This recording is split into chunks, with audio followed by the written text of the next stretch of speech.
আসসালামু আলাইকুম রহমতুল্লাহ। গত 9 মাসে জনগণের জন্য ডক্টর মোহাম্মদ ইউনূসের সরকারের কিছু সামান্য উপহার। এই উপহারগুলো যদিও বাংলাদেশের জনগণের জন্য কতটা কল্যাণকার আমার জানা নেই, কিন্তু সামান্য উপহার আপনারা সেই উপহারগুলো পেয়েছেন। এই উপহারগুলো যদিও, কারণ অনেক সময় কি হয় যে উপহার পেলে ওই উপহারই বিড়ম্বনা সৃষ্টি করে। দেখা যায় এমন লোকের এমন উপহার দেওয়া হয়েছে, ওই উপহারটা তার নিয়ে সে কী কাজে লাগাবে সেটা জানে না। তা ডক্টর মোহাম্মদ ইউনূস গত 9 মাসে এই সাধারণ বাংলাদেশের লোকেদের জন্য কিছু উপহার দিয়েছেন। সেই উপহারগুলো আপনাদের সামনে আমি উপস্থাপন করব ইনশাআল্লাহ। এক, জনগণ শান্তি শৃঙ্খলা হারিয়ে মবের রাজ্যে পরিণত হয়েছে, মানে দেশের শান্তি শৃঙ্খলা হারিয়ে দেশ একটা মবের রাজ্যে পরিণত করেছেন বা করেছে ডক্টর মোহাম্মদ ইউনূসের প্রীতিভাজন লোকজন। পুলিশ সদস্য হত্যার বিচার হয়নি, বরং ইনডেমনিটি দিয়ে তাদেরকে ক্ষমা করে দেওয়া হয়েছে। 5ই আগস্টের পরে গণহত্যা চালিয়েছে আওয়ামী লীগের উপরে এবং সাধারণ জনগণের উপরে। 4, জুলাই আগস্ট গণ্ডগোলের ওসিলায় দেশের গুরুত্বপূর্ণ স্থাপনা ধ্বংস করে দেশকে অর্থনৈতিকভাবে ক্ষতিগ্রস্ত করেছে। ক্যাম্পাসে অর্থাৎ ঢাকা বিশ্ববিদ্যালয় সহ বিভিন্ন ক্যাম্পাসে একের পর এক হত্যাকাণ্ড হয়েছে, একের পর এক মব ভায়োলেন্সের শিকার হয়েছে, একের পর এক শিক্ষক ভিসিরা অপমান অপদস্থ হয়েছে। হাজার হাজার বাড়িঘর জ্বালিয়ে দিয়েছে, ধর্ষণের রেকর্ড সৃষ্টি করেছে। এই সময় যে পরিমাণ শিশু ধর্ষণ হয়েছে, যে পরিমাণ রাস্তাঘাটে ধর্ষণ হয়েছে, অতীতের সকল রেকর্ড ডক্টর মোহাম্মদ ইউনূসের শাসনামলে ভেঙে গিয়েছে।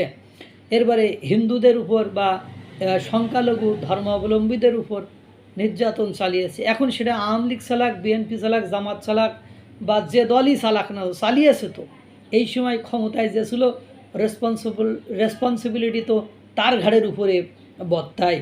তারপর শিক্ষা ব্যবস্থার শেষ মানে বছরের কয়েক মাস পরে অর্থাৎ মার্চ এপ্রিলে যে বাচ্চারা বই হাতে পেয়েছে, একটা প্রজন্মকে একেবারে জেনজি নামে এই প্রজন্মকে একেবারে নষ্ট করে দিয়েছে। তারা এখন পড়াশোনা বাদ দিয়ে রাজনীতি করছে, বিভিন্ন চাঁদাবাজি, নিয়োগ বাণিজ্য, বিভিন্ন ধরনের কর্মকাণ্ডে নিজেদেরকে ইনভলভ করে ফেলছে।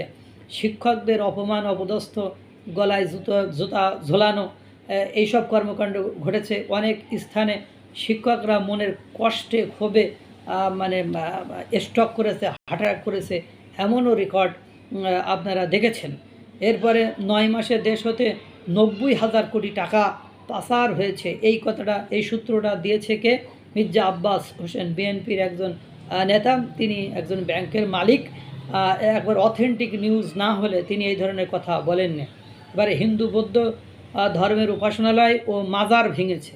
একের পর এক কীভাবে মাজার ভাঙা হয়েছে, কিভাবে সেগুলো আপনারা দেখেছেন। নারীরা পথে ঘাটে হেনস্থার শিকার হয়েছে, নারীরা একের পরে এক অপমান অপদস্থের শিকার হয়েছে, সেটাও আপনারা দেখেছেন।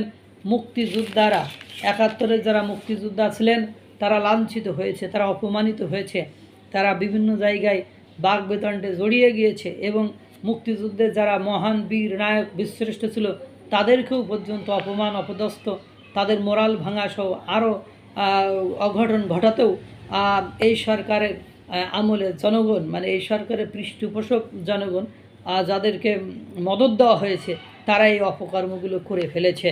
গত 8 মাসে বন্ধ হয়েছে 113টি কারখানা, কাজ হারিয়েছে 96,000 শ্রমিক। তা 96 সাথে আরও 3 করে যোগ দেন, তাহলে কত মানুষ বেকারত্ব বরণ করেছে, কত মানুষের পরিবার বিপদগ্রস্ত হয়েছে। দেশের সংস্কৃতি ধ্বংস করেছে।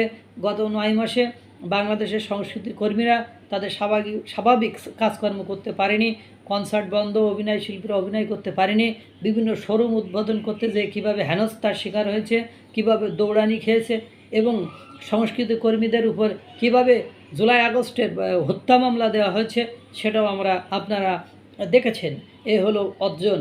প্রতিবেশী রাষ্ট্রের সঙ্গে সম্পর্ক নষ্ট হচ্ছে একের পর এক। মায়ানমারের সাথে সম্পর্ক নাই, ভারতের সাথে সম্পর্ক টানাপোড়েন, চীনও যদি করিডোরের ইস্যুটা যখনই চলে আসে, চীনও তখন পীড়া দিতে থাকে। এতে এই যে প্রতিবেশী রাষ্ট্রগুলোর সাথে সম্পর্ক, শুধু পাকিস্তান বাদে আর প্রতিবেশী রাষ্ট্রগুলোর সাথে সম্পর্কের টানাপোড়েন অবস্থা, সাধারণ মানুষের জীবনমান কঠিন থেকে কঠিনতর হয়ে গিয়েছে।